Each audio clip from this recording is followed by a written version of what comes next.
अण्णा घरापासून काही मिनिटांच्या अंतरावर होते आणि वाटेतनं येणाऱ्या एका अनोळखी व्यक्तीने अण्णांना बोलण्यात गुंतवून त्यांच्या गळ्यातील 2 तोळ्याची सोन्याची चेन काढून घेतली. ऐकून तुम्हालाही धक्का बसला ना की असं कसं होऊ शकतं. सुरुवातीला आम्हालाही धक्का बसला, पण आम्हाला विश्वास ठेवणंच होतं, कारण की आमच्याच घरात माझ्या जावेच्या वडिलांसोबत हा प्रकार प्रॉपर पेणमध्ये तो सुद्धा दिवसा ढवळ्या घडला. अण्णा बाजारात गेले होते, भाजी घेऊन घरी येत होते. घर अगदी जवळच होतं आणि एक व्यक्ती पाठीमागून आली अण्णांच्या आणि सांगितलं की समोर तुम्हाला कोणीतरी आवाज देते. अण्णांनी बघितलं तर समोर एक व्यक्ती उभी होती जी असं हात करत होती, पण अण्णा त्या व्यक्तीला ओळखतच नव्हते. अण्णा त्यांना म्हणाले की मी नाही ओळखत त्या व्यक्तींना, पण ठीक आहे मी त्याच दिशेने चाललो तर चला बघूया.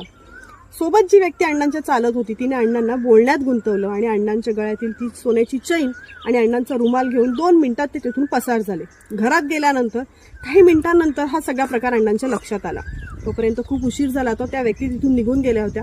आम्ही रीतसर पोलीस तक्रारही केली आहे, पोलीस शोध घेत आहेत, पण अजून तरी तेवढ्या एरियात कुठेही CCTV नसल्यामुळे अजून तरी काही हाती आलेलं नाहीये.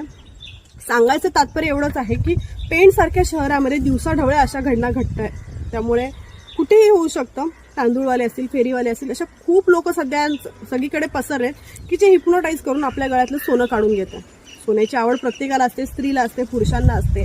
पण मी तुम्हाला सगळ्यांना अगदी हात जोडून विनंती करते की आपल्या घरात काही वयोवृद्ध व्यक्ती असतील किंवा लेडीज असतील ज्या एखाद्या कार्यक्रमाला जाताना अगदी आवडीने सोनं घालून जातात, तर सध्या तसं करू नका.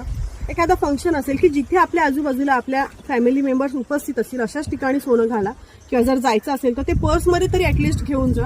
आणि वाटेला अशा अनोळखी व्यक्तीने आपल्याशी बोलण्याचा प्रयत्न केला तर त्यांच्याशी पूर्णपणे टाळा, कारण की ते बोलण्यात गुंतवतात आणि आपलं सोनं काढून घेतात. सतर्क राहा, सावध राहा, काळजी घ्या. धन्यवाद.